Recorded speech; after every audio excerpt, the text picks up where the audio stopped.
ആലഞ്ചേരി കുരുത്തക്കേട് കാണിച്ചോ? കർദിനാൾ ആലഞ്ചേരി പിതാവ് കുരുത്തക്കേട് കാണിച്ചുവെന്നാണ് മോൺസിഞ്ഞോർ ആന്റണി നരികുളച്ചം ആരോപിക്കുന്നത്. ആ ആരോപണം സത്യമാണോ? നരികുളച്ചൻ നുണ പറയാണോ, അതോ അർദ്ധസത്യം പറയാണോ, അതോ അസത്യം പറയാണോ? എന്താണ്? ഇതാണ് നമ്മളിപ്പോൾ പരിശോധിക്കുന്നത്. ഒത്തുതീർപ്പിലെ ഉതപ്പുകൾ എന്ന പേരിൽ മോൺസിഞ്ഞോർ നരികുളം എഴുതിയിരിക്കുന്ന പുസ്തകത്തിൻ്റെ ഒരു പ്രൊമോ ആയിട്ട് ഏകം മീഡിയയിൽ പല വീഡിയോസ് ഉണ്ട്. അതിൽ പാർട്ട് 4 നിങ്ങൾ ചിലപ്പോൾ കണ്ടു കാണും. ആ പാർട്ട് 4 അടിസ്ഥാനമാക്കിയാണ് ഞാൻ ഈ വീഡിയോ ചെയ്യുന്നത്. ആ പാർട്ട് 4 പറഞ്ഞിരിക്കുന്ന കാര്യങ്ങൾ നരികുളച്ചൻ്റെ പ്രസ്താവനയിൽ ഓരോ പ്രസ്താവനയിലും ഒരു വിഷപ്പല്ല് നിഗൂഢമായി വെച്ചിട്ടുണ്ട്. അതുകൊണ്ട് തന്നെ ഓരോന്നിനും നമ്മൾ മറുപടി പറയണം. അതുകൊണ്ട് ഒരല്പം ഇന്നലത്തെ പോലെ ഒരല്പം വീഡിയോ നീണ്ടുപോയാലും നിങ്ങളിത് മിസ്സാക്കരുത് എന്ന് ഞാൻ പ്രത്യേകം പറയുകയാണ്. സുറിയാനി കൽദായ കത്തോലിക്ക സഭ എന്ന സീറോ മലബാർ സഭ, അതിനെ സ്നേഹിക്കുന്ന എല്ലാവരും ഈ നരികുളച്ചം പറയുന്ന കാര്യം ഏകം മീഡിയയിൽ നിങ്ങൾ കേൾക്കുക. അത് ഞാൻ വീണ്ടും ആവർത്തിക്കുന്നുണ്ട്, മറുപടി കൊടുക്കാൻ വേണ്ടി ആവർത്തിക്കുന്നുണ്ട്. അപ്പോൾ അവിടെ കേട്ടില്ലെങ്കിൽ കുഴപ്പമില്ല, കേട്ടാലും കുഴപ്പമില്ല. പിന്നെ ഈ വീഡിയോ നിങ്ങൾ കേട്ട് കൃത്യമായിട്ട് കാര്യങ്ങൾ പഠിക്കണമെന്ന് ഞാൻ അഭ്യർത്ഥിക്കുകയാണ്. നരികുളച്ചൻ്റെ തുടക്കത്തിലുള്ള ഭാഗം ഞാൻ കുറച്ച് കഴിഞ്ഞിട്ട് പറയാം, അതിൻ്റെ അവസാനം പറയാം. ഞാൻ ഏകം മീഡിയയിൽ വന്ന പാർട്ട് 4 2ാം ഭാഗമാണ് പറയുന്നത്. ഏതാണ്ട് ഒരു പകുതി വെച്ചിട്ടുള്ള ഭാഗം. നരികുളച്ചൻ്റെ വാക്കുകൾ ഞാൻ ആദ്യം വായിക്കുകയാണ്. അദ്ദേഹം ഏകം മീഡിയയിൽ പറഞ്ഞിരിക്കുന്ന കാര്യം അങ്ങനെ തന്നെ ഞാൻ വായിക്കുകയാണ്. ഞാൻ ഈ പറഞ്ഞിരിക്കുന്ന കാര്യം അവിടെ ഉണ്ടെന്ന് നിങ്ങൾക്ക് വേണമെങ്കിൽ ക്രോസ് ചെക്ക് ചെയ്യാം. അത് ഏകം മീഡിയയിൽ കിടപ്പുണ്ട്, ഇന്നലെ അവർ അപ്ലോഡ് ചെയ്തത്. നരികുളച്ചൻ പറയുന്നു, സത്യം നമ്മൾ അറിയണം. ഈ സിനഡിൽ 1999 തൊട്ട് 2021 വരെ നടന്ന സത്യങ്ങൾ, കാര്യങ്ങൾ നമ്മൾ അറിയണം. ഒരു കൊച്ചുദാഹരണം മാത്രം ഞാനൊരു സൂചനയായി നൽകാം. 2021 ഓഗസ്റ്റ് മാസത്തിലാണ് സീറോ മലബാർ സഭയിൽ ഈ 50-50 ഫോർമുല സംബന്ധിച്ച് അന്തിമ തീരുമാനം എടുക്കുമെന്ന് പ്രസ്താവിച്ചിട്ടുണ്ടായിരുന്നു. മേജർ ആർച്ച് ബിഷപ്പ് കർദിനാൾ ആലഞ്ചേരി തന്നെയാണ് ഈ പ്രസ്താവന നടത്തിയത്. ആ സിനഡിൽ അന്തിമ തീരുമാനം നടത്തിയത് ആ സിനഡിൽ, ഏത് സിനഡിൽ എനിക്ക് മനസ്സിലായില്ല, അത് അദ്ദേഹം പുസ്തകത്തിൽ എഴുതിയിട്ടുണ്ടാകും. അന്തിമ തീരുമാനം റോമിൽ നിന്ന് പുസ്തകം അംഗീകരിച്ച് വന്നതിന് ശേഷം നമുക്ക് നടപ്പിലാക്കാമെന്നും ആലഞ്ചേരി പിതാവ് പറഞ്ഞു. അങ്ങനെ റോമിൽ നിന്ന് അംഗീകരിച്ച പുസ്തകം വരുന്നത് 2 മാസം മുൻപ്, എന്ന് പറഞ്ഞാൽ ജൂൺ 9. ഇതെല്ലാം നരികുളച്ചൻ്റെ വാക്കുകളാണ്. തീരുമാനമെടുക്കേണ്ടത് ഓഗസ്റ്റിലെ സിനഡിൽ, അതായത് ഇനി 2 മാസം മുൻപ് ജൂൺ 9-ാം തീയതി വന്ന അംഗീകാരം ആരും അറിയുന്നില്ല. മൗണ്ട് സെന്റ് തോമസ് മാത്രമേ അറിയുന്നുള്ളൂ. അങ്ങനെ നമ്മൾ ഓഗസ്റ്റിലെ സിനഡിന് കാത്തിരിക്കുമ്പോഴാണ് ജൂലൈ 3-ാം തീയതി മാർപ്പാപ്പയുടെ ആദ്യത്തെ കത്ത് വരുന്നത്. റോം അംഗീകരിക്കുന്നു. സിനഡ് തീരുമാനമെടുക്കാനായി കാത്തിരിക്കുന്നു, അന്തിമ തീരുമാനമെടുക്കാൻ കാത്തിരിക്കുന്നു. അപ്പോഴേക്കും മാർപ്പാപ്പ പറയാണ്, നിങ്ങളുടെ സിനഡിന്റെ തീരുമാനം അനുസരിച്ച് ആ 50-50 നടപ്പിലാക്കാൻ ഞാൻ ആഹ്വാനം ചെയ്യുന്നു. അതെങ്ങനെയാണ്? നരികുളച്ചൻ ചോദിക്കുക, അതെങ്ങനെയാണ് തീരുമാനം എടുക്കുന്നതിന് മുൻപ് മാർപ്പാപ്പ ആഹ്വാനം ചെയ്യുന്നത്? അങ്ങനെ വലിയൊരു കുരുത്തക്കേട് അവിടെ വരുന്നുണ്ട്. ഈ കുരുത്തക്കേട് എന്ന് പറഞ്ഞത് ആലഞ്ചേരി പിതാവ് ചെയ്തെന്നുള്ള മട്ടിലാണ് നരികുളച്ചൻ സൂചിപ്പിക്കുന്നത്. ആ വാക്കോടെ പറയുന്നില്ലെങ്കിലും അതിനു മുമ്പ് പറഞ്ഞിട്ടുണ്ട് ആലഞ്ചേരി പിതാവിന്റെ പേര്. എന്നിട്ട് എന്താ സംഭവിച്ചു? ഓഗസ്റ്റിലെ സിനഡിൽ വന്നപ്പോൾ ആലഞ്ചേരി പിതാവ് പറഞ്ഞു, ഇനി നാം ചർച്ച ചെയ്യാൻ പാടില്ല. മാർപ്പാപ്പയുടെ തിരുവെഴുത്ത് വന്നിരിക്കുകയാണ്. ഇനി അത് ചർച്ച ചെയ്താൽ നാം മാർപ്പാപ്പയോട് വിധേയത്വക്കുറവുള്ള ഒരു സഭയായിരിക്കുമെന്ന് അറിയപ്പെടും. അതിനാൽ മാർപ്പാപ്പയുടെ ആഹ്വാനം അനുസരിച്ച് ഇതങ്ങ് നടപ്പിലാക്കിയാൽ മതി. 99 തീരുമാനം നടപ്പിലാക്കിയാൽ മതി. ആലോചിച്ച് നോക്കൂ, 20 വത്സരങ്ങൾക്ക് മുമ്പ് മറ്റ് മെത്രാന്മാർ, ഏതൊക്കെയോ മെത്രാന്മാർ എടുത്ത തീരുമാനം, അതിനെപ്പറ്റി അറിയാത്ത അല്ലെങ്കിൽ കേട്ടിട്ട് മാത്രമുള്ള മെത്രാന്മാർ, ഇതിൽ യാതൊരു പങ്കുമില്ലാത്ത മെത്രാന്മാർ ഒരുമിച്ച് പഴയൊരു തീരുമാനം ഞങ്ങൾ അംഗീകരിക്കുന്നു എന്ന് പറയുക, ചർച്ച ചെയ്യാതെ. ആലോചിച്ച് നോക്കണം. ഒരു ഓൺലൈൻ സിനഡിൽ തീരുമാനിക്കുക. 99 പാളിപ്പോയ ഒരു തീരുമാനം, നടപ്പിലാക്കാൻ സാധിക്കാതെ പോയ തീരുമാനം 20 വർഷങ്ങൾക്ക് ശേഷം മാർപ്പാപ്പയുടെ കത്തിന്റെ വെളിച്ചത്തിൽ ചർച്ച കൂടാതെ ഓൺലൈൻ സിനഡിൽ വെച്ച് പാസാക്കിയെടുക്കുക. അങ്ങനെയുള്ള സത്യങ്ങൾ 1, 2 അനേകം സത്യങ്ങൾ എന്ന് പറഞ്ഞിട്ട് അദ്ദേഹം പോവുകയാണ്. ഈ പ്രസ്താവനയിൽ നിങ്ങൾ കേട്ട് കഴിഞ്ഞ പ്രസ്താവനയിൽ ധാരാളം വസ്തുതാപരമായ തെറ്റുകളുണ്ട്. അർദ്ധസത്യങ്ങളുണ്ട്. അതിശയോക്തികളുണ്ട്. പിന്നെ ഭരണപരമായ കാര്യങ്ങളെക്കുറിച്ചുള്ള അജ്ഞതയുണ്ട്. കല്ല് വെച്ച നുണയുണ്ട്. പിന്നെ ന്യായമായ അധികാരങ്ങളെ അംഗീകരിക്കാനുള്ള വിമുഖതയുണ്ട്. ഏറ്റവും കൂടുതലായി നിഗൂഢമായ തിന്മയോട് കൂട്ടുകൂടുന്ന ഒരു അജണ്ടയുണ്ട്. ഇത് ഞാൻ വെറുതെ ആരോപിക്കുന്നല്ല, കൃത്യം ഞാൻ തെളിവുകൾ സഹിതം ഹാജരാക്കുകയാണ് നിങ്ങളുടെ മുമ്പിൽ. ചെറുതായിട്ട് എല്ലാം ഒന്ന് ചൂണ്ടിക്കാട്ടാം. 1, 2021 ഓഗസ്റ്റ് മാസത്തിലാണ് സീറോ മലബാർ സഭയിൽ ഈ 50 ഫോർമുല സംബന്ധിച്ച അന്തിമ തീരുമാനമെടുക്കുമെന്ന് പ്രസ്താവിച്ചിട്ടുണ്ടായിരുന്നു. മേജർ ആർച്ച് ബിഷപ്പ് കർദിനാൾ ആലഞ്ചേരി തന്നെയാണ് ഈ പ്രസ്താവന നടത്തിയത്. ഈ അസിനഡിൽ അന്തിമ തീരുമാനം റോമിൽ നിന്ന് പുസ്തകം അംഗീകരിച്ച് വന്നതിന് ശേഷം നമുക്ക് നടപ്പിലാക്കാം. ഈ നരികുളച്ചൻ്റെ ഈ പ്രസ്താവന, ഇത് നരികുളച്ചൻ്റെ പ്രസ്താവനയാണ്. ഇത് നമ്മൾ ഒന്നുകൂടി ഒന്ന് വായിച്ചു നോക്കിയാൽ, അന്തിമ തീരുമാനം റോമിൽ നിന്ന് പുസ്തകം അംഗീകരിച്ച് വന്നതിന് ശേഷം നമുക്ക് നടപ്പിലാക്കാം. ഇത് നരികുളച്ചൻ പറഞ്ഞതാണ് അല്ലേ? അതായത് ആലഞ്ചേരി പിതാവ് പറഞ്ഞു വന്നവർ നരികുളച്ചൻ പറഞ്ഞത്. അന്തിമ തീരുമാനം റോമിൽ നിന്ന് പുസ്തകം അംഗീകരിച്ച് വന്നതിന് ശേഷം നമുക്ക് നടപ്പിലാക്കാം. അങ്ങനെയല്ലേ വേണ്ടത്? അന്തിമ തീരുമാനം റോമിൽ നിന്ന് പുസ്തകം അംഗീകരിച്ച് വന്നതിന് ശേഷമാണ് നടപ്പാക്കേണ്ടത്. പക്ഷെ റോമിലേക്ക് ടെക്സ്റ്റ് അയച്ചത് അതിനു മുമ്പല്ലേ? ഈ 2021 ഓഗസ്റ്റ് മാസം സെനഡിൽ അല്ലല്ലോ ടെക്സ്റ്റ് അയച്ചത്. ടെക്സ്റ്റ് അയച്ചിട്ടുണ്ട്. പുസ്തകം അംഗീകരിച്ച് വന്നതിന് ശേഷം നമുക്ക് നടപ്പാക്കുന്നതിനെ കുറിച്ച് അന്തിമ തീരുമാനം എടുക്കാമെന്ന് ആലഞ്ചേരി പിതാവ് പറഞ്ഞുവെന്ന് നരികുളച്ചൻ പറയണേ. അങ്ങനെയല്ലേ വേണ്ടത്? പുസ്തകം റോമിൽ അംഗീകരിച്ച് വരാതെ നടപ്പാക്കാനായിട്ട് തീരുമാനിക്കാൻ സെനഡിന് പറ്റുമായിരുന്നോ?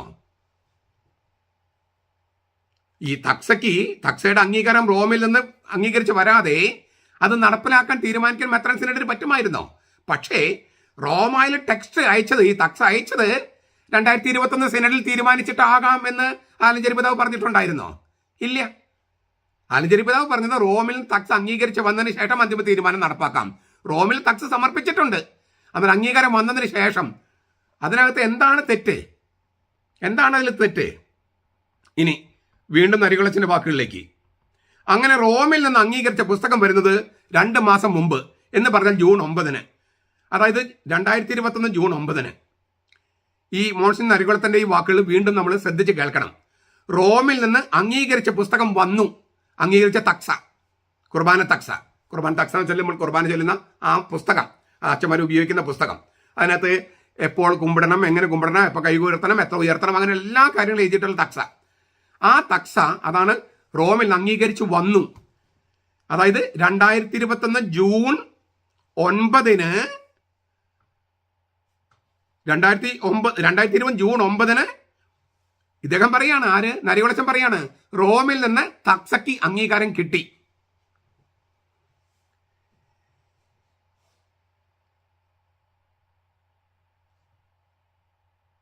റോമിൽ നിന്ന് അംഗീകരിച്ച പുസ്തകം വന്നു 2021 ജൂണിൽ. നിങ്ങളുടെ കയ്യിൽ ഉള്ള തക്സ, നിങ്ങളുടെ കയ്യിലുള്ള തക്സ, അല്ലെങ്കിൽ നിങ്ങൾ പള്ളിയിൽ പോകുമ്പോൾ ഉപയോഗിക്കുന്ന കുർബാന തക്സ, അച്ഛന്മാരെ കുർബാന ഉപയോഗിക്കുന്ന പുസ്തകം ഉണ്ടല്ലോ, അതിൻ്റെ പേജ് 5 എടുക്കുക. പേജ് 5. ഈ റോമിൽ നിന്നുള്ള അംഗീകാരം അവിടെ അങ്ങനെ തന്നെ എഴുതിയിട്ടുണ്ട്. ഇംഗ്ലീഷിലാണ്, പക്ഷെ എഴുതിയിട്ടുണ്ട്.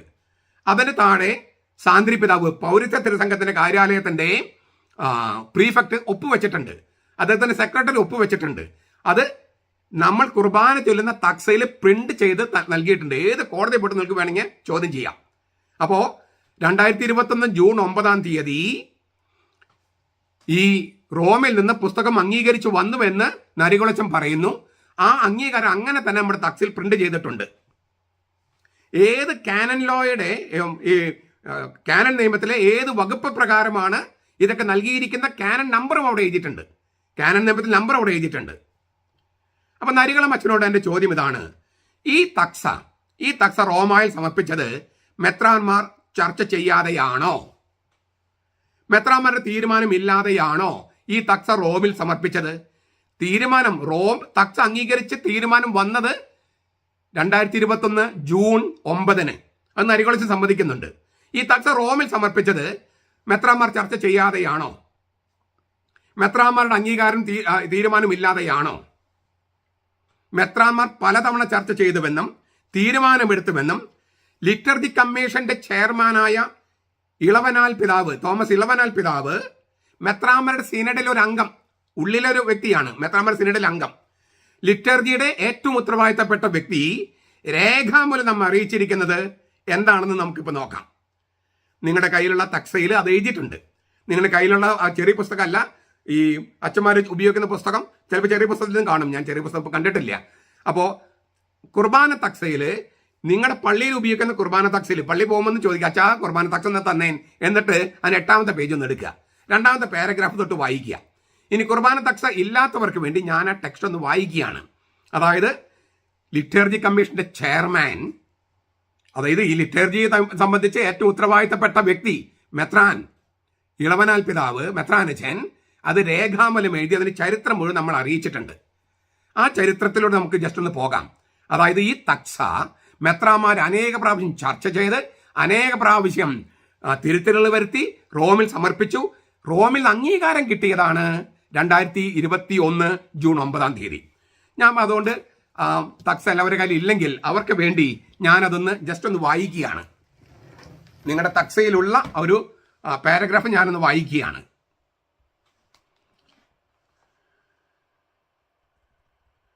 വിശുദ്ധ കുർബാന ഏകീകൃത രൂപത്തിൽ അർപ്പിക്കാനുള്ള 1999 സീറോ മലബാർ സിനഡിന്റെ തീരുമാനം ഇപ്രകാരമായിരുന്നു. ഇളവനാൽ പിതാവ് എഴുതുകയാണ് മെത്രാനച്ചൻ. വിശുദ്ധ കുർബാനയുടെ ആരംഭം മുതൽ അനാഫറ വരെയുള്ള ഭാഗം ജനാഭിമുഖമായും അനാഫറ മുതൽ വിശുദ്ധ കുർബാന സ്വീകരണം ഉൾപ്പെടെയുള്ള ഭാഗം അൾത്താരഭിമുഖമായും വിശുദ്ധ കുർബാന സ്വീകരണത്തിന് ശേഷമുള്ള ഭാഗം ജനാഭിമുഖമായും നടത്തേണ്ടതാണ്. അത് 7ാമത്തെ സിനഡ് 1999 നവംബർ 14 മുതൽ 20 വരെയുള്ള സിനഡൽ ന്യൂസിൽ നോക്കിയാൽ നരികളച്ചിന് കിട്ടും. ഈ തീരുമാനത്തിന് 1999 ഡിസംബർ 17 ചില നിർദ്ദേശങ്ങളോടുകൂടെ പൗരത്വ തിരുസംഘത്തിന് അംഗീകാരം ലഭിക്കുകയും ഇത് 2000 ജൂലൈ 3 നടപ്പിലാക്കുകയും ചെയ്തു. എന്നാൽ പിന്നെ അവിടെ ഒരു ഗ്യാപ്പ് ഉണ്ട് ശരിക്കും. എല്ലാ രൂപത്തിലും ഈ തീരുമാനം നടപ്പിലാക്കാൻ ശ്രമിക്കണമെന്ന് 2009 ഓഗസ്റ്റിൽ സിനഡ് ഓർമ്മിപ്പിച്ചു. അത് 2000 ജൂലൈയിൽ ഇത് തീരുമാനം നടപ്പാക്കിയെങ്കിലും എറണാകുളം, ഇരിങ്ങാലക്കുട, തൃശ്ശൂർ അങ്ങനെയുള്ള ചില രൂപതകളിൽ നടപ്പാക്കിയില്ല. അവിടുത്തെ മെത്രാന്മാരുടെ ചങ്കൂറ്റക്കുറവ് തന്നെ, അല്ലെങ്കിൽ ബോധ്യക്കുറവ്, അല്ലെങ്കിൽ തീരുമാനം നടപ്പാക്കാനുള്ള ആ വിമുഖത, അത് അവരോട് ചോദിക്കണം എന്താണ് കാരണമെന്ന് എനിക്കറിയില്ല.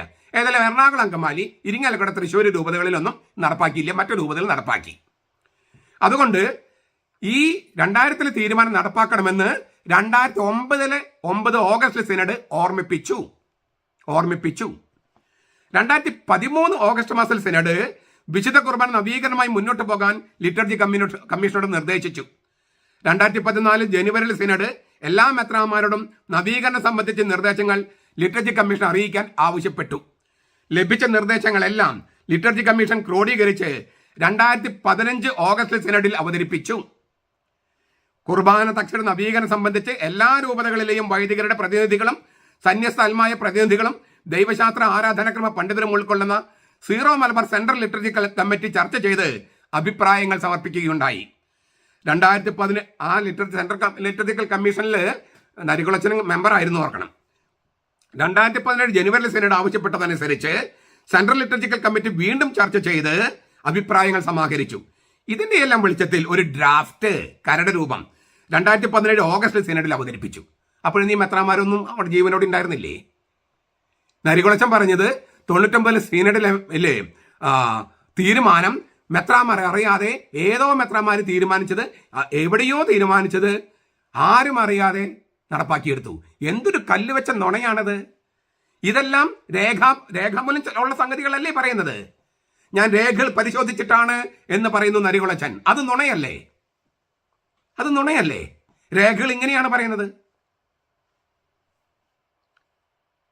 സിനഡിൽ ലഭിച്ച നിർദ്ദേശങ്ങളുടെ വെളിച്ചത്തിൽ മെത്രാന്മാരുടെ സ്പെഷ്യൽ കമ്മിറ്റി ഡ്രാഫ്റ്റിൽ വേണ്ട മാറ്റങ്ങൾ വരുത്തി. ഇങ്ങനെ നവീകരിച്ച ഡ്രാഫ്റ്റ് 2019 ജനുവരിയിൽ സിനഡിൽ അവതരിപ്പിച്ചു. പഠനവിധേയമാക്കി മെത്രാന്മാര് 2019 ജനുവരിയിൽ സിനഡിൽ നിന്ന് ലഭിച്ച നിർദ്ദേശങ്ങൾ കൂടി ഉൾപ്പെടുത്തി സ്പെഷ്യൽ കമ്മിറ്റി ഡ്രാഫ്റ്റിൽ ആവശ്യമായ ഭേദഗതികൾ വരുത്തി. വീണ്ടും എന്തെങ്കിലും നിർദ്ദേശങ്ങളുണ്ടെങ്കിൽ അവ നൽകാനായി ഈ ഡ്രാഫ്റ്റ് എല്ലാ മെത്രാന്മാർക്കും അയച്ചു കൊടുത്തു. 2019 ലഭിച്ച നിർദ്ദേശങ്ങളുടെ വെളിച്ചത്തിൽ മെത്രാന്മാരുടെ സ്പെഷ്യൽ കമ്മിറ്റി ആവശ്യമായ തിരുത്തലുകൾ ഡ്രാഫ്റ്റ് വരുത്തുകയുണ്ടായി. ഇതുവരെയുള്ള പഠനങ്ങളുടെയും നിർദ്ദേശങ്ങളുടെയും വെളിച്ചത്തിൽ ആവശ്യമായ മാറ്റങ്ങൾ വരുത്തിയ ഡ്രാഫ്റ്റ് 2020 ജനുവരിയിലെ സിനഡിൽ അവതരിപ്പിച്ചു. 2020 ജനുവരിയിലെ സിനഡിൽ അവതരിപ്പിച്ചു.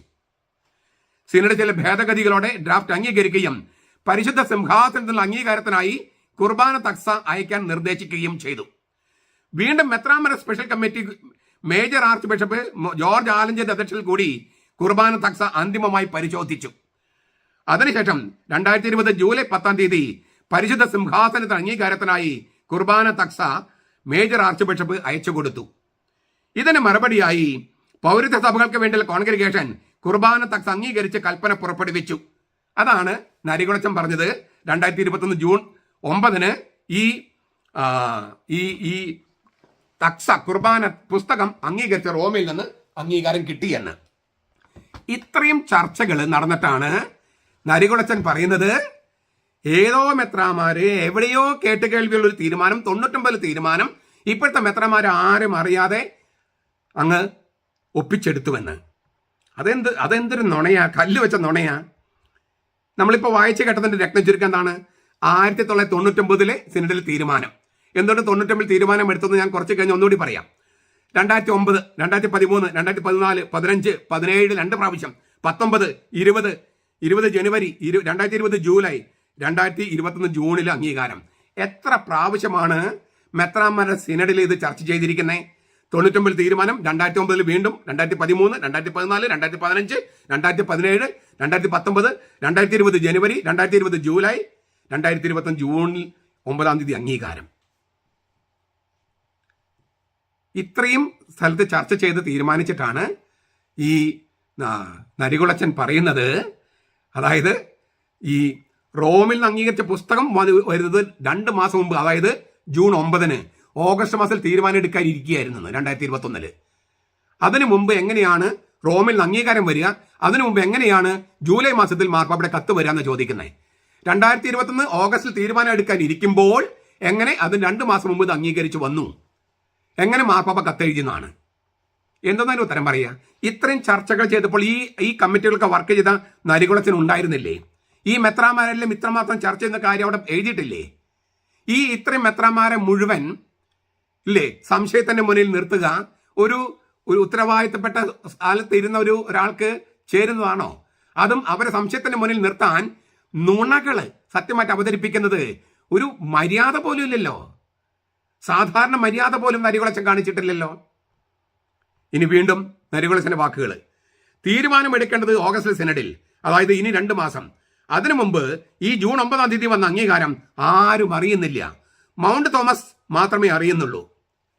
അതൊരു മൊനവെച്ച സംസാരമാണ്. ആരും അറിയുന്നില്ല. നിഗൂഢമായി ഒളിച്ചുണ്ടാക്കിയെന്ന് പറയണേ. നരികുളച്ചന് സാമാന്യ ബോധത്തിന്റെ കുറവുണ്ട് എന്ന് ഞാൻ സംശയിക്കുന്നു. റോമായിലെ തീരുമാനങ്ങൾ ഞങ്ങളാരും അറിയുന്നില്ലെന്ന് ഇതിൽ ദുരൂഹത ആരോപിക്കുന്നത് നീതിയാണെന്ന് ആർക്കെങ്കിലും തോന്നുന്നുണ്ടോ? കേരളത്തെ സംബന്ധിക്കുന്ന കാര്യം പ്രധാനമന്ത്രി മുഖ്യമന്ത്രിയല്ലേ അറിയിക്കുക, അല്ലാതെ വഴിയിലിരിക്കുന്ന ഭിക്ഷക്കാരനെയാണോ? റോമായുടെ തീരുമാനം നേരെ നരികുളച്ചനെയാണ് അറിയിക്കുക, അല്ലെങ്കിൽ മുണ്ടാടനെയാണ് അറിയിക്കുക, അല്ലെങ്കിൽ ഓരോ ഇടവവികാരിയാണ് അറിയിക്കുക. മൗണ്ട് തോമസിലെ ആലഞ്ചേരി പിതാവിനെ തന്നെയല്ലേ അറിയിക്കേണ്ടിയിരുന്നത്? അങ്ങനെ അതല്ലേ അതിന്റെ നടപടിക്രമം, അതല്ലേ അതിന്റെ പ്രോട്ടോകോള്. മൗണ്ട് തോമസ് മാത്രമേ അറിയുന്നുള്ളൂ, ഞങ്ങൾ ആരും അറിയുന്നില്ലെന്ന്. മൗണ്ട് തോമസിലാണ് ആലഞ്ചേരി പിതാവിന്റെ ആസ്ഥാനം, മേജർ ആർച്ച് ബിഷപ്പ്, സഭയുടെ തലവൻ. റോമായിലുള്ള ഒരു വിവരമുള്ളവരാണ്, അവരെ അറിയിക്കുക ആലഞ്ചേരി പിതാവിനെ തന്നെയാണ്, മൗണ്ട് തോമസിനെ തന്നെയാണ്. ഞങ്ങൾ ആരും അറിഞ്ഞില്ല എന്ന് പറഞ്ഞാൽ അതിന് ദുരൂഹത. അതായത് ആലഞ്ചേരി പിതാവ് എങ്ങനെയോ ഒളിച്ചുണ്ടാക്കിയ ഒരു സംഗതിയാണ് അത്രേ. നാണമില്ലേ നരികുളച്ച ഇങ്ങനെ ഇല്ലാത്ത കാര്യം ആരോപിക്കാൻ? ഒരു സഭാ തലവൻ, 24 സഭകളുള്ള ഒരു സഭ, കത്തോലിക്ക 24 വ്യക്തിഗത സഭകളുടെ സഭയാണ് കത്തോലിക്ക സഭ. അതിൽ 2ാമത്തെ ഏറ്റവും വലിയ സഭയുടെ തലവനാണ് ആലഞ്ചേരി പിതാവ്. അദ്ദേഹം മാർപ്പാപ്പയുമായി എഴുത്തുകുത്തുകൾ നടത്തിയാൽ അത് അവിഹിതമാണോ? ഒളിച്ചു കടത്തലാണോ? അങ്ങനെയല്ലേ ചെയ്യേണ്ടത്? ആ റോമിൽ നിന്ന് കത്ത് മൗണ്ട് തോമസിൽ തന്നെയല്ലേ വരേണ്ടത് തീരുമാനം? ഇങ്ങനെ ദുരൂഹത ഇല്ലാത്തിടത്ത് ദുരൂഹത ആരോപിച്ച് സംശയമില്ലാത്തത് സംശയത്തിന്റെ മുന ഇട്ട്, ഇതാണ് ഞാൻ പറഞ്ഞത് വിഷപ്പല്ല്, നരികുളത്തിന്റെ വിഷപ്പല്ല്, വിഷമുള്ള്, സർപ്പവിഷത്തേക്കാൾ കൊടിയ വിഷം. 4ാമത്തെ കാര്യം, ഈ നരികുളച്ചൻ പറയുന്ന 4ാമത്തെ കാര്യം, അങ്ങനെ നമ്മൾ ഓഗസ്റ്റ് സിനഡ് കാത്തിരിക്കുമ്പോഴാണ് ജൂലൈ 3 മാർപ്പാപ്പയുടെ ആദ്യത്തെ കത്ത് വരുന്നത്. റോം അംഗീകരിക്കുന്നു. സിനഡ് തീരുമാനമെടുക്കാൻ കാത്തിരിക്കുന്നു. അന്തിമ തീരുമാനമെടുക്കാൻ കാത്തിരിക്കുന്നു. അപ്പോഴേക്കും മാർപ്പാപ്പ പറയാണ്, നിങ്ങളുടെ സിനഡിന്റെ തീരുമാനം അനുസരിച്ച് നടപ്പിലാക്കാൻ ഞാൻ ആഹ്വാനം ചെയ്യുന്നു. അതെങ്ങനെയാണ് തീരുമാനമെടുക്കുന്നതിന് മുമ്പ് മാർപ്പാപ്പ ആഹ്വാനം ചെയ്യുന്നത്? അങ്ങനെ വലിയൊരു കുരുത്തക്കേട് അവിടെ വരുന്നുണ്ട്. ഇതാണ് ഈ ആലഞ്ചേരി പിതാവ് ഒരു കുരുത്തക്കേട് കാണിച്ചു എന്ന് പറയുന്നത്. എന്താണ് അദ്ദേഹം പറയുന്നത്? 2021 ഓഗസ്റ്റ് സിനഡിൽ തീരുമാനമെടുക്കാൻ വേണ്ടി കാത്തിരിക്കുകയായിരുന്നു. എന്നാൽ അതിന് ഒരു മാസം മുമ്പ് ജൂലൈ 3 മാർപ്പാപ്പ ആഹ്വാനം ചെയ്യുന്നു തീരുമാനം നടപ്പിലാക്കാൻ. നമ്മൾ കണ്ടു കഴിഞ്ഞതാണ് 2021 ഓഗസ്റ്റ് മാസം സിനഡിൽ ഈ 50-50 ഫോർമുല നിശ്ചയിക്കാനല്ല, അത് നിശ്ചയിക്കാനല്ല തീരുമാനമായിരുന്നത്. മറിച്ച് റോമിൽ അംഗീകാരം കിട്ടുന്ന തക്സ നടപ്പാക്കാനാണ്. റോമിൽ അംഗീകാരത്തിന് തക്സ കൊടുക്കാൻ തീരുമാനിച്ച 2021 ഓഗസ്റ്റിലല്ല. നമ്മൾ കണ്ടു കഴിഞ്ഞു 1999 തീരുമാനം, 2009, 2013, 2014, 2015, 2017, 2019, 2020 ജനുവരി, 2020 ജൂലൈ. അങ്ങനെയാണ് നമ്മൾ സമർപ്പിച്ചത്. 2020 ജൂലൈ മാസത്തിൽ സമർപ്പിച്ചു. അതിന്റെ അംഗീകാരമാണ് 2021 ജൂണിൽ വന്നത്, ജൂൺ 9 വന്നത്. അപ്പോൾ അംഗീകാരം കിട്ടിക്കഴിഞ്ഞ പിന്നെ മാർപ്പാപ്പ കത്തെഴുതണ്ടേ? ആഹ്വാനം ചെയ്തുകൊണ്ട് അത് തക്സിൽ പ്രിന്റ് ചെയ്യണ്ടേ? അക്കൊല്ലം നവംബർ മാസം 28 നമ്മൾ നടപ്പിലാക്കുന്നത്. അപ്പൊ അതിനുമുമ്പ് ഈ രേഖകളെല്ലാം കൈ കിട്ടണ്ടേ? അപ്പൊ മാർപ്പാപ്പ ആഹ്വാനം ചെയ്ത് ജൂലൈ 3 തന്നെയല്ലേ? അത് സുറിയാനി കൽതായ കത്തോലിക്കരായ ഞങ്ങൾക്ക് സീറോ മലബാർ സഭയ്ക്ക് ഈ ജൂലൈ 3 വളരെ പ്രധാനപ്പെട്ട ദിവസമാണ്. നരികുളച്ചൻ ചിലപ്പോൾ അത് അറിയില്ല. സ്വതന്ത്ര സഭക്കാർക്ക് ചിലപ്പോൾ ജൂലൈ 3 പ്രധാനപ്പെട്ടതല്ല. സ്വതന്ത്ര സഭയിൽ വിശുദ്ധരുണ്ടോയെന്ന് എനിക്ക് അറിഞ്ഞുകൂടാ. നരികുളത്തിന്റെ സ്വതന്ത്ര സഭയിൽ ചിലപ്പോൾ വിശുദ്ധന്മാർ ഓർക്കുന്നുണ്ടാവില്ല. ഞങ്ങൾ സുറിയാനി കൽതായ കത്തോലിക്ക സഭയിൽ ഈ ജൂലൈ 3 മാർ തോമസ് ലീഹായുടെ ദുഃഖാന തിരുനാളാണ്. നരികുളച്ചത് അറിയോ എന്ന് എനിക്ക് അറിഞ്ഞുകൂടാ. ഞങ്ങൾ സുറിയാനി കൽതായ കത്തോലിക്കരാണ് ഞങ്ങൾ സീറോ മലബാർ സഭ. അതിന്റെ സഭാ സ്ഥാപകൻ എന്ന് പറഞ്ഞത് തോമസ് ലീഹ എന്ന് പറഞ്ഞ ഒരാളാണ്. ആ തോമസ് ലീഹ യേശുക്രിസ്തു എന്നൊരാൾ ജീവിച്ചിരുന്നു. നരികുളച്ചോ, യേശുക്രിസ്തു എന്നൊരാൾ ജീവിച്ചിരുന്നു. ദൈവ മനുഷ്യനായ ആളാണ്. ഞങ്ങൾ അങ്ങനെ വിശ്വസിക്കുന്നത്. അദ്ദേഹത്തിന് നേരിട്ടുള്ള ശിഷ്യനാണ് ഈ മാർ തോമസ് ലീഹ. ആ തോമസ് ലീഹ ഇന്ത്യയിൽ വന്നിട്ട് സ്ഥാപിച്ച സഭയാണ് സുറിയാനി കൽതായ കത്തോലിക്ക സഭ എന്ന് പറയുന്ന സീറോ മലബാർ സഭ. ആ സഭാസ്ഥാപന തിരുനാളാണ് ജൂലൈ 3. അതുകൊണ്ടാണ് മാർപ്പാപ്പ ജൂലൈ 3 തന്നെ ഈ സുറിയാനി കൽതായ കത്തോലിക്ക സഭയ്ക്കുള്ള ഒരു പ്രധാനപ്പെട്ട ആഹ്വാനം നൽകിയത്. അത് പിന്നെ അച്ചടിച്ച് വരണമല്ലോ, തക്സിൽ അച്ചടിക്കണ്ടേ, ഇത് കിട്ടണ്ടേ? അപ്പോൾ ഈ ഇത്രയും വർഷങ്ങളിൽ ചർച്ച ചെയ്ത് തക്സ സമർപ്പിച്ചത് 2020 ജൂലൈ മാസത്തിലാണ്. തക്സ റോമിൽ സമർപ്പിച്ചത്. അത് അംഗീകരിച്ച് കിട്ടുക, അത് പരിശോധിച്ച് അംഗീകരിച്ച് റോം അംഗീകരിച്ച് തന്നതാണ് 2021 ജൂൺ 9. അത് അച്ഛൻ തന്നെ സമ്മതിക്കുന്നുണ്ടല്ലോ. അപ്പൊ എങ്ങനെയാണ് അച്ഛന് കുരുത്തക്കേട്, അതായത് ആലഞ്ചേരി പിതാവ് കുരുത്തക്കേട് ഒപ്പിച്ചു? അതായത് സൂത്രത്തിൽ ഈ ഓഗസ്റ്റ് മാസത്തിൽ സിനഡിൽ ചർച്ച ചെയ്യാനിരിക്കെ ജൂൺ മാസത്തിൽ അംഗീകാരം കിട്ടുകയും ജൂലൈ മാസത്തിൽ മാർപ്പാപ്പയുടെ കത്ത് അങ്ങനെ ഒപ്പിച്ചെടുത്തു. ഇതാണ് ഈ കുരുത്തക്കേട് ഒപ്പിച്ചുവെന്ന് ആലഞ്ചേരി പിതാവിനെ ആരോപിച്ചുകൊണ്ട്, ആലഞ്ചേരി പിതാവിന് തെറ്റ് ചെയ്ത് ആരോപിച്ചുകൊണ്ട് നരികുളം പറയുന്നത്. എങ്ങനെയാണ് ഇങ്ങനെ കല്ല് വെച്ച നുണ പറയാൻ അച്ഛന് സാധിക്കുന്നത്? ഈ കല്ല് വെച്ച നുണ പറയാൻ നരികുളച്ചന് സാധിക്കുന്നത് എങ്ങനെയാണ്? ഇത് ബോധത്തോടു കൂടി തന്നെയാണോ അച്ഛൻ പറയുന്നത്?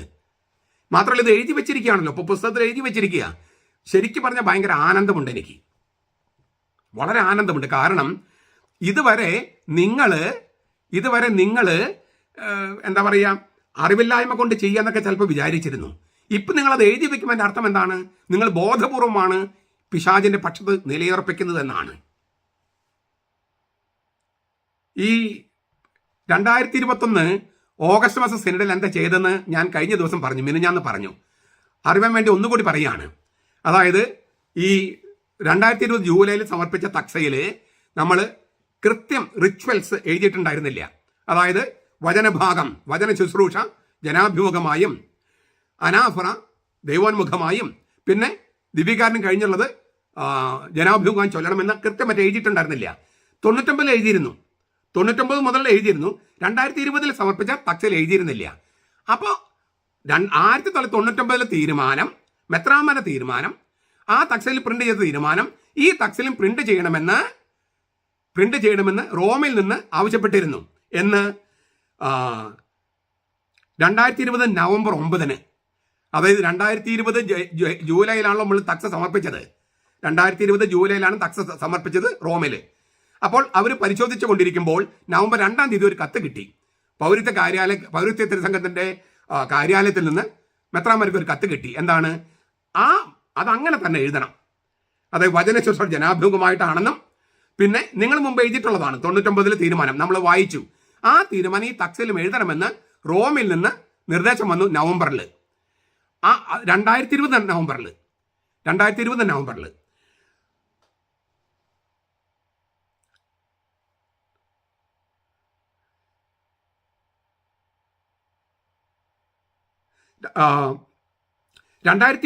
ജൂൺ 9 തക്സ് അംഗീകരിച്ചുകൊണ്ട് കാര്യാലയം നൽകിയ കത്തില് അവർ തന്നെ അത് കുറിച്ചു. അതായത് ഈ അംഗീകാരം കിട്ടിയെന്ന് പറഞ്ഞല്ലോ, പുസ്തകത്തിന് അംഗീകാരം നരികുളച്ചൻ പറഞ്ഞല്ലോ 2021 ജൂൺ 9 അതിൽ അവർ തന്നെ കുറിച്ചു. ആ കുറിച്ച കാര്യം അതിന് അംഗീകാരം കൊടുത്തു മെത്രാന്മാരുടെ സിനഡ് 2021 ഓഗസ്റ്റ് മാസത്തിലെ. അത് മാത്രമാണ് ചെയ്തത് ഈ 21. അല്ലാതെ 50-50 എന്ന് പറയുന്ന 50-50 ആ വാക്കിനോട് തന്നെ നമുക്ക് യോജിപ്പില്ല കേട്ടോ നരികുളച്ചു. അത് നിങ്ങളുണ്ടാക്കിയ ഒരു 50-50 സൗകര്യത്തിന് വേണ്ടി പറഞ്ഞൊരു വാക്കാണ്. സഭയുടെ ലിറ്റർജി എന്ന് പറയുന്നത് ഏകീകൃത കുർബാനയ്ക്ക് സൗകര്യത്തിന് വേണ്ടി പറയുന്ന വാക്കാണ് സഭയുടെ ഔദ്യോഗിക ലിറ്റർജി. അത് തക്സ് അംഗീകരിച്ച് കൊടുത്തത് മെത്രാന്മാർ ഒരുപാട് ചർച്ച ചെയ്ത് കൊടുത്തത് 2020 ജൂലൈയിലാണ്. അല്ലാണ്ട് 2021 ഓഗസ്റ്റ് മാസത്തിൽ 50-50 അന്തിമ തീരുമാനം എടുക്കാമെന്നല്ല തീരുമാനിച്ചിരുന്നത്. അതെല്ലാം മുമ്പ് ചർച്ച ചെയ്തതാണ്. ചുരുക്കത്തിൽ നരികുളച്ചൻ പറയുന്നത് മുഴുവൻ നുണയാണ്. ഇനി ഞാനൊരു കാര്യം ഇവിടെ നിന്ന് സൂചിപ്പിക്കാൻ ആഗ്രഹിക്കുകയാണ്, എല്ലാവരും അറിയാൻ വേണ്ടി. ഈ ഭരണയന്ത്രത്തെക്കുറിച്ചുള്ള നരികുളത്തിന്റെ അജ്ഞത എന്ന് ഞാൻ സൂചിപ്പിച്ചു, അല്ലെങ്കിൽ ന്യായമായ അധികാര സ്ഥാനങ്ങൾ അംഗീകരിക്കാനുള്ള വിമുഖത. കത്തോലിക്ക സഭ ഒരു ആത്മീയ പ്രസ്ഥാനമാണ്. എന്ന് വെച്ചാൽ പരിശുദ്ധാത്മാവാണ് കത്തോലിക്ക സഭയുടെ ആത്മാവ്. The holy spirit is the soul of the catholic church. എന്നാൽ അതിന് ശരീരമുണ്ട്, ഒരു ഘടന, ഹൈറാർക്കി. ആ ഹൈറാർക്കിയിലെ തലവനാണ് മാർപ്പാപ്പ. ഇതിനകത്ത് 24 വ്യക്തിഗത സഭകളുണ്ട്. അതിലൊരു വ്യക്തിഗത സഭയാണ് സീറോ മലബാർ സഭ എന്ന സുറിയാനി കൽതായ കത്തോലിക്ക സഭ. സൂയി യൂരി സഭയായിട്ട് നമുക്ക് അതായത് സ്വയം ഭരണാവകാശമുള്ള സഭയായിട്ട് അതിനെ അംഗീകരിച്ചത് 1992 അങ്ങനെയാണ്. അപ്പോഴാണ് മെത്രാന്മാരുടെ സിനഡ് നിലവിൽ വന്നത്. അതുവരെ സീറോ മലബാർ ബിഷപ്പ് കോൺഫറൻസ് ആയിരുന്നു. ഈ സൂയി യൂരി സഭയായിട്ട് 1992 അംഗീകാരം തന്നെങ്കിലും സ്വയം ഭരണാവകാശ സഭയായി അംഗീകരിച്ചെങ്കിലും ലിറ്റർജി സംബന്ധിച്ച തീരുമാനമെടുക്കാനുള്ള അധികാരം റോം അപ്പോഴും റിസർവ് ചെയ്തു. കാരണം നമ്മൾ പക്വത പ്രാപിച്ചിട്ടുണ്ടായിരുന്നില്ല. 1998 ലിറ്റർജി സംബന്ധിച്ച തീരുമാനമെടുക്കാനുള്ള അധികാരവും നമുക്ക് കിട്ടിയത് 98. അപ്പോൾ 99 മെത്രാന്മാരുടെ സിനഡ് തീരുമാനമെടുത്തു. എന്താണ്? 1986 മാർപ്പാപ്പ ഒന്ന് ഉദ്ഘാടനം ചെയ്ത കുർബാന നമ്മൾ ഇതുവരെ നടപ്പാക്കിയിട്ടില്ല. അത് നടപ്പാക്കണം. നമ്മളിപ്പോൾ സ്വയം ഭരണ അവകാശമുള്ള സഭയാണ്. അങ്ങനെ 99 തീരുമാനമെടുത്തു. ഓരോ സഭയ്ക്കും തലവനായ പാത്രിയാർക്കീസോ മേജർ ആർച്ച് ബിഷപ്പോ ഉണ്ട്. മെത്രാന്മാരുടെ സിനഡ് എന്ന് പറഞ്ഞാൽ നമ്മൾ പാർലമെന്റ് പോലെയോ നിയമസഭ പോലെയാണ്. അത് വല്ലപ്പോഴാണ് കൂടുന്നത്. ദൈനംദിന ഭരണയന്ത്രം നിയന്ത്രിക്കുന്നത് മേജർ ആർച്ച് ബിഷപ്പും അദ്ദേഹത്തിന്റെ ഓഫീസും അദ്ദേഹത്തെ സഹായിക്കാൻ പെർമനന്റ് സെനറ്റ് അംഗങ്ങളുമാണ്. പ്രധാനമായും മേജർ ആർച്ച് ബിഷപ്പും അദ്ദേഹത്തിന്റെ ഓഫീസും. ദൈനംദിന കാര്യങ്ങൾ നടത്തണ്ടേ, ഭരണം നിർവഹിക്കണം. എല്ലാ ദിവസവും നിയമസഭ വിളിച്ചു കൂട്ടാൻ പറ്റുമോ? എല്ലാ ദിവസവും മന്ത്രിസഭ കൂടാൻ പറ്റുമോ? എല്ലാ ദിവസവും പാർലമെന്റ് വിളിച്ചു കൂടാൻ പറ്റുമോ? അതുപോലെ തന്നെയാണ് ഇവിടെയും. പെർമനന്റ് സെനറ്റ് അംഗങ്ങൾ ഉണ്ട്, എങ്കിലും ദൈനംദിന കാര്യങ്ങൾ നടത്തുന്നത് മേജർ ആർച്ച് ബിഷപ്പും അദ്ദേഹത്തിന്റെ കാര്യാലയവും തന്നെയാണ്. എഴുത്തുകുത്തുകൾ നടത്തുന്നതും മാർപ്പാപ്പയുടെ ഓഫീസുമായി ബന്ധപ്പെടുന്നതും പൗരത്യ കാര്യാലയത്തിന്റെ ഓഫീസുമായി ബന്ധപ്പെടുന്നതും എല്ലാം മേജർ ആർച്ച് ബിഷപ്പും അദ്ദേഹത്തിന്റെ ഓഫീസുമാണ്. അങ്ങനെ സീറോ മലബാർ സഭ എന്ന സുറിയാനി കൽതായ കത്തോലിക്ക സഭയുടെ തലവനായിരുന്ന ആലഞ്ചേരി പിതാവ് മാർപ്പാപ്പയ്ക്ക് കത്ത് എഴുതുന്നതോ അദ്ദേഹത്തിന്റെ ഒരു കത്ത് സമ്പാദിക്കുന്നതോ അവിഹിത ബന്ധമാണോ? ഇതന്ന് കുരുത്തക്കേട് എന്ന് പറയുന്ന അവിഹിത ബന്ധം എന്ന് പറയണേ നരികുളച്ചു. ആലഞ്ചേരി പിതാവ് സഭയുടെ തലവനായിരുന്നില്ലേ, സീറോ മലബാർ സഭയുടെ. അപ്പൊ അദ്ദേഹമല്ലേ മാർപ്പാപ്പയ്ക്ക് കത്ത് എഴുതേണ്ടത്? അദ്ദേഹമല്ലേ കുർബാന തക്സ് സമർപ്പിക്കേണ്ടത്? അദ്ദേഹമല്ലേ മാർപ്പാപ്പയുടെ ആഹ്വാനം എഴുതി വാങ്ങിക്കേണ്ടത്? അതിനകത്ത് കുരുത്തക്കേടുണ്ടെന്നും അവിഹിതമുണ്ടെന്നും നരികുളച്ചൻ ആരോപിക്കാൻ ഒരു ഉളുപ്പുമില്ലേ?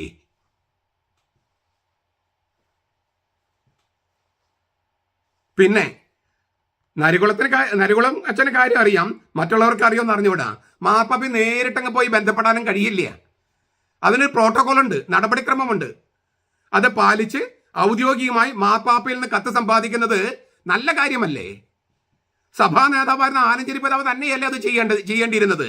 അതല്ല അദ്ദേഹം ചെയ്തത്.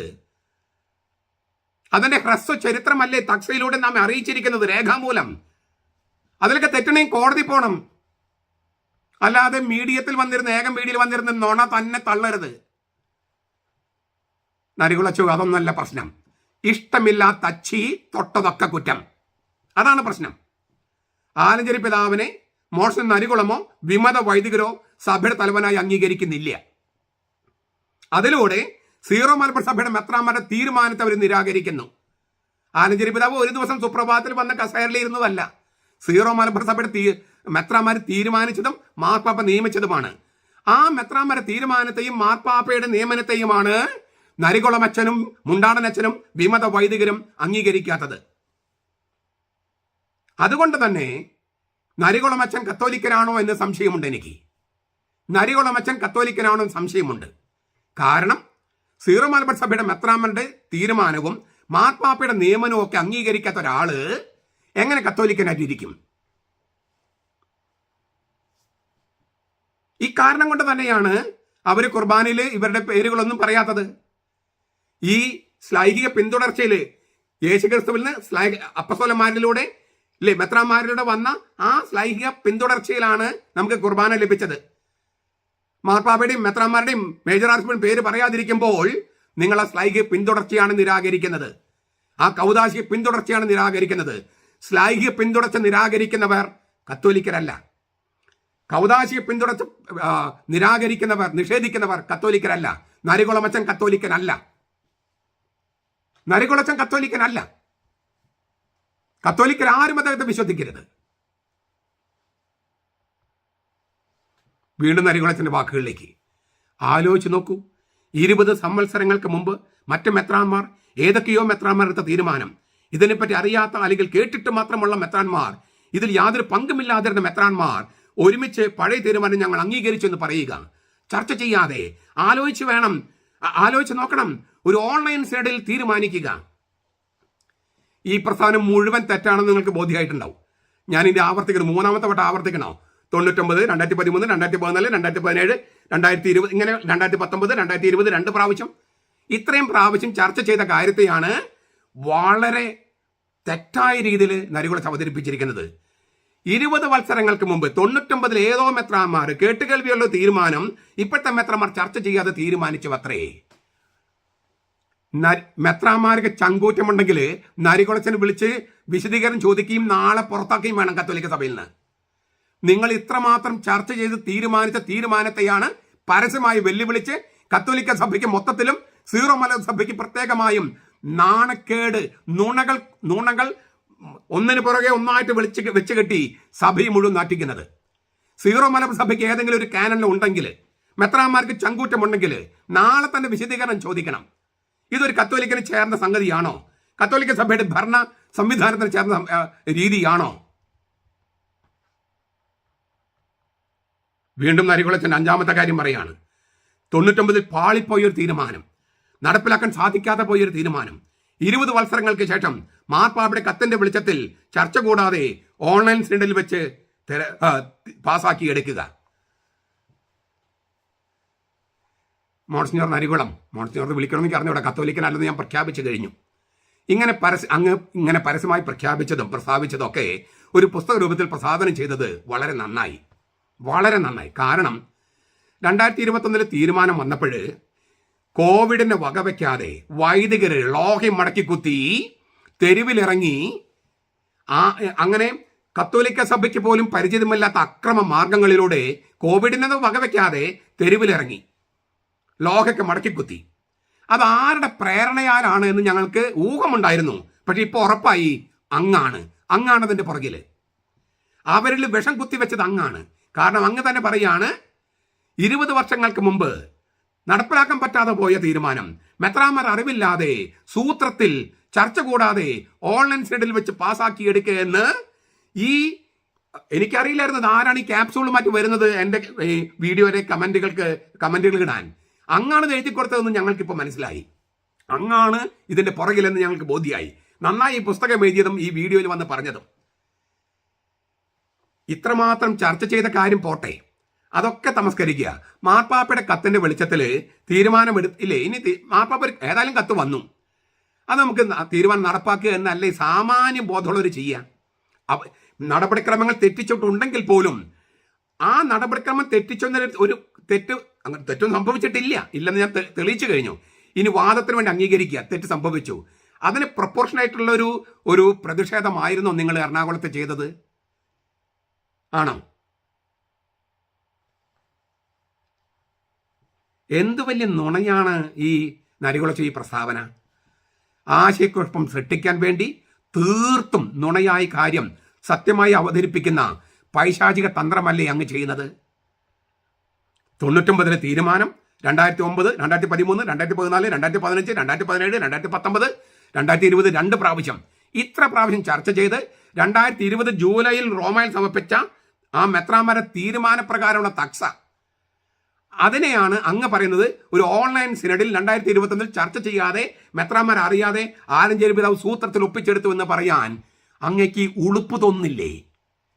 ഈ നാക്ക്, മനസ്സും നാക്കും പിശാചിന് വിട്ടുകൊടുത്തോ നരികുളച്ചോ? ഇത്രമാത്രം വേദികളിൽ ഇത്രമാത്രം പ്രാവശ്യം മെത്രാന്മാരുടെ സിനഡിൽ ചർച്ച ചെയ്ത സംഗതിയാണ് നരികുളച്ചൻ നിഷേധിക്കുന്നത്. കല്ല് വെച്ച നുണയാണ് നരികുളച്ചൻ പറയുന്നത്. ഇതുകൊണ്ടാണ് ഞാൻ തുടക്കത്തിൽ പറഞ്ഞത് ഇത് നുണകളുടെ നാടുവഴികളാണ്. ഒത്തുതീർപ്പിൽ ഉതപ്പുകൾ എന്ന പുസ്തകം നുണകളുടെ നാൾവഴികളാണ്.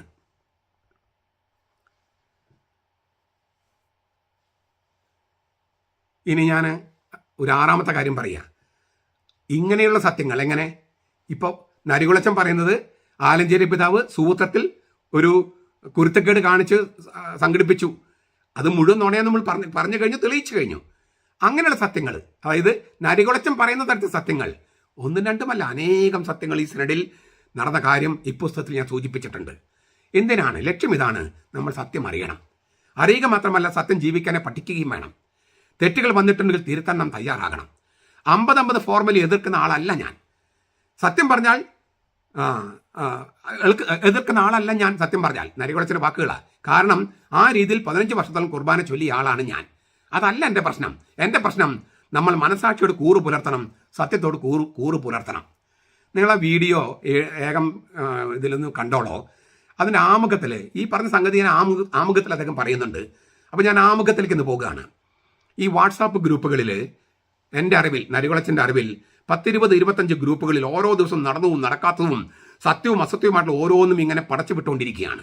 ഇവയെല്ലാം കണ്ടപ്പോൾ എനിക്ക് തോന്നി, എന്നാൽ യഥാർത്ഥത്തിൽ എന്താണ് സംഭവിച്ചതെന്ന് രേഖകളുടെ അടിസ്ഥാനത്തിൽ, ഊഹാപോഹങ്ങളുടെ വെളിച്ചത്തിലല്ല, രേഖകളുടെ അടിസ്ഥാനത്തിൽ ഒന്ന് പറയേണ്ടത് ആവശ്യമാണെന്ന് എനിക്ക് തോന്നി. ഞാൻ രേഖകൾ പരിശോധിക്കുകയും ഞാൻ പറഞ്ഞ രേഖകളൊന്നും പരിശോധിച്ചിട്ടില്ല കേട്ടോ. എഴുതി പ്രസിദ്ധപ്പെടുത്തിയ രേഖകളൊന്നും പരിശോധിച്ചിട്ടില്ല. പിന്നെ ഏത് രേഖ പരിശോധിച്ചെന്ന് എനിക്കറിയില്ല. രേഖകൾ പരിശോധിക്കുകയും ആ രേഖകൾ കണ്ട കാര്യങ്ങൾ കൃത്യമായി കണ്ടത് പറയാനാണ് ശ്രമിച്ചുകൊണ്ടിരിക്കുന്നത്. അവിടെ എന്തെങ്കിലും എന്നെ നോട്ടപ്രശ്നം കൊണ്ടോ അശ്രദ്ധ കൊണ്ടോ എന്തെങ്കിലും തെറ്റ് സംഭവിച്ചിട്ടുണ്ടെങ്കിൽ ഞാൻ തീർച്ചയായും തിരുത്താൻ തയ്യാറാണ്. ഞാൻ മനഃപൂർവ്വം ഇതിനകത്ത് ഒരു നുണയും ഇടാൻ ആഗ്രഹിച്ചിട്ടില്ല, ഒരു നുണയും എഴുതിയിട്ടില്ല. നുണയെന്ന് ആർക്കെങ്കിലും തോന്നിയാൽ എന്നെ വിളിച്ച് ചോദിക്കാവുന്നതാണ്. ഫോൺ നമ്പർ ഇതിൽ കൊടുത്തിട്ടുണ്ട്. എനിക്കറിയാവുന്ന കാര്യം ഞാൻ പറയാം. എനിക്ക് തെറ്റ് പറ്റിയിട്ടുണ്ടെങ്കിൽ ഞാൻ തിരുത്താൻ തയ്യാറാണ്. എൻ്റെ ആഗ്രഹം ഇതാണ്, സത്യം വിളിച്ചു പറയുക. ഇതിൻ്റെ മുഖപടി ഞാൻ പറയുന്നുണ്ട്, ഇന്ന് സത്യം വിളിച്ചു പറയുക എന്നത് വിപ്ലവ പ്രസ്ഥാനമായി മാറിയിരിക്കുകയാണ്. പാസ്റ്റർനാക്ക് എന്ന രചയിതാവ് പറയുന്നുണ്ട്, എല്ലാ തലമുറകളിലും എല്ലാ യുഗങ്ങളിലും സത്യം പറഞ്ഞ കുറേ വിഡ്ഢികൾ ഉണ്ടായിരിക്കുമെന്ന്. എനിക്കറിയാം, ഒത്തിരി വിമർശനങ്ങൾ ക്ഷണിച്ചു വരുത്താൻ സാധ്യതയുള്ള പുസ്തകമാണ്. ആ നിലയ്ക്ക് ഞാനൊരു വിഡ്ഢിയാണെന്ന് ആർക്കെങ്കിലും തോന്നിയേക്കാം. ഇതൊക്കെ പറഞ്ഞ് തെറി വാങ്ങിക്കേണ്ട കാര്യമുണ്ടെന്ന് ആരെങ്കിലും ചോദിച്ചേക്കാം. എന്തെല്ലാം പ്രതികൂലങ്ങൾ ഉണ്ടായാലും സത്യം പറയേണ്ടത് ഒരു ഉത്തരവാദിത്തമാണെന്ന് എനിക്ക് തോന്നി. അതിലെന്തെങ്കിലും അസത്യപ്രസംഗം നടത്തിയിട്ടുണ്ടെങ്കിൽ ഞാൻ ആവർത്തിച്ച് പറയുകയാണ്, ഞാൻ തിരുത്താൻ തയ്യാറാണ്. സത്യം നമ്മൾ അറിയണം. ഈ സിനഡിൽ എന്ന് പറഞ്ഞെങ്കിൽ പോകുകയാണ്. ഇതിൽ നിങ്ങളിതൊന്നും കേട്ടു വയ്ക്കാൻ, അദ്ദേഹത്തിൻ്റെ വാക്കുകൾ അങ്ങനെ തന്നെ ഞാൻ പറഞ്ഞിരിക്കുന്നത്, ഒരു അക്ഷരം പോലും ഞാൻ കൂട്ടിച്ചേർത്തിട്ടില്ല. എത്ര പ്രാവശ്യമാണ് ഇതിൽ നുണയില്ല, ഇതിൽ നുണകളില്ല, അസത്യമില്ല, ഞാൻ സത്യമേ പറയൂ, ഇതിൽ സത്യം മാത്രമേ പറഞ്ഞിട്ടുള്ളൂ. എത്ര പ്രാവശ്യം പറയണേ? എൻ്റെ തലയിൽ കോഴിപ്പപ്പില്ല, എൻ്റെ തലയിൽ കോഴിപ്പപ്പില്ല എന്ന് പറഞ്ഞുകൊണ്ട് നടക്കണമെങ്കിൽ എന്താ അതിനർത്ഥം? കോഴിപ്പപ്പുമായിട്ട് അവൻ എന്തോ ബന്ധമുണ്ട്. ഇതിൽ ഞാൻ നുണ പറഞ്ഞിട്ടില്ല, ഇതിൽ ഞാൻ അസത്യം പറഞ്ഞിട്ടില്ല, അനേക പ്രാവശ്യം പറയണേ.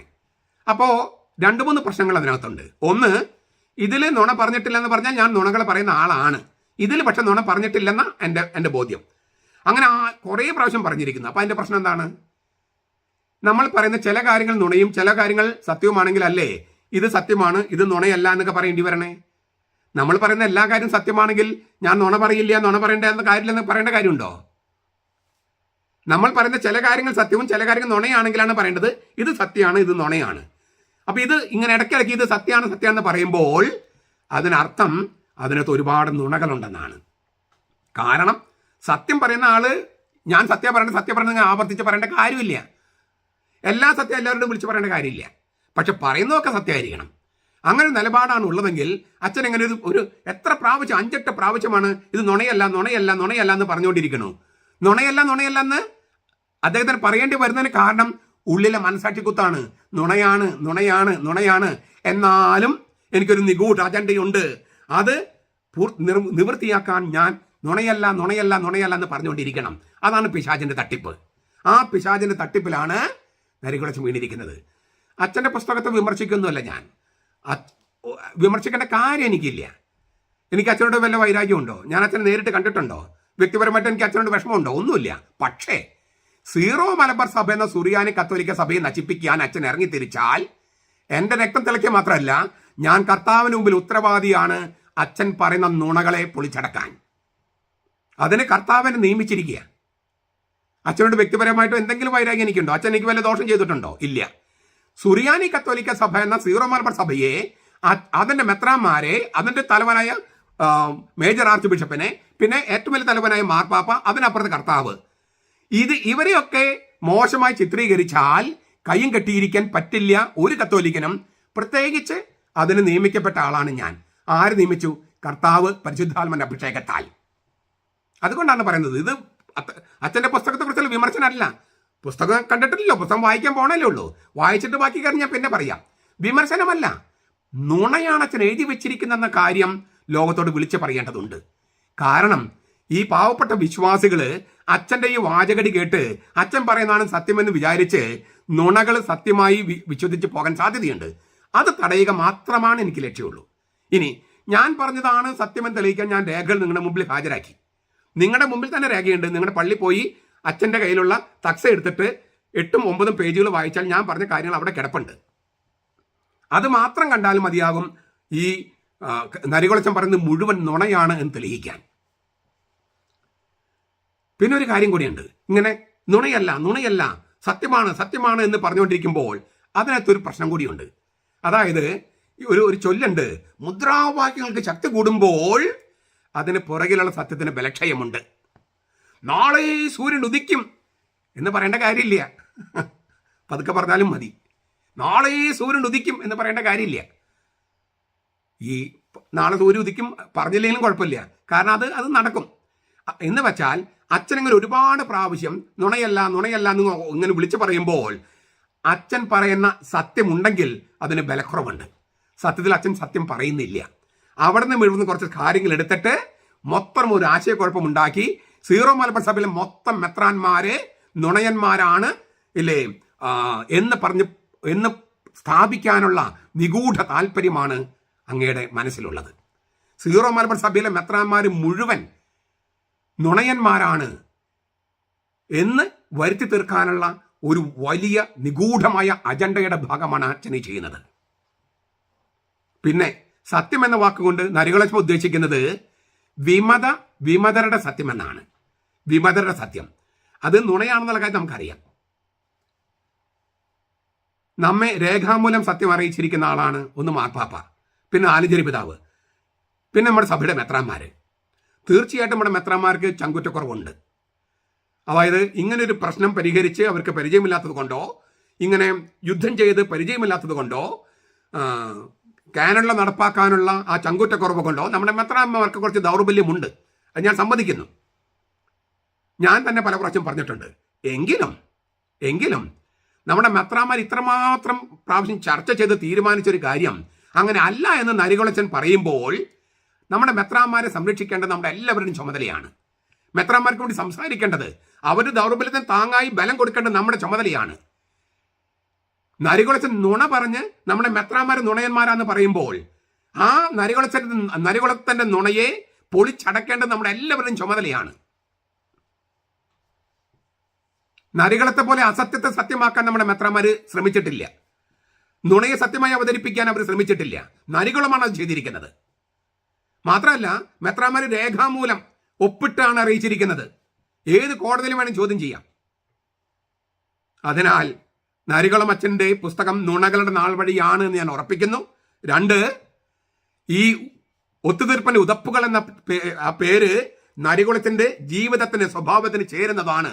3, മാർപ്പാപ്പിയെയും സീറോ മലബാർ സഭയിലെ മെത്രാന്മാരെയും അംഗീകരിക്കാത്ത, ഇത്രമാത്രം ചർച്ച ചെയ്ത് തീരുമാനമെടുത്ത സംഗതി അംഗീകരിക്കാത്ത നരികുളച്ചൻ കത്തോലിക്കനാണോ എന്ന് എനിക്ക് ബലമായ സംശയമുണ്ട്.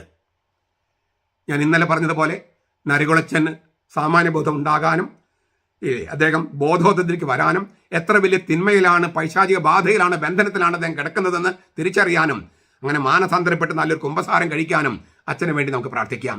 നമ്മുടെ കർത്താവ് ഈശോ മിശിഹായുടെ കൃപയും പിതാവായ ദൈവത്തിന്റെ സ്നേഹവും പരിശുദ്ധാത്മാവിന്റെ സഹവാസവും നാം എല്ലാവരോടും കൂടി ഉണ്ടായിരിക്കട്ടെ, ഇപ്പോഴും എപ്പോഴും എന്നേക്കും. ആമേൻ.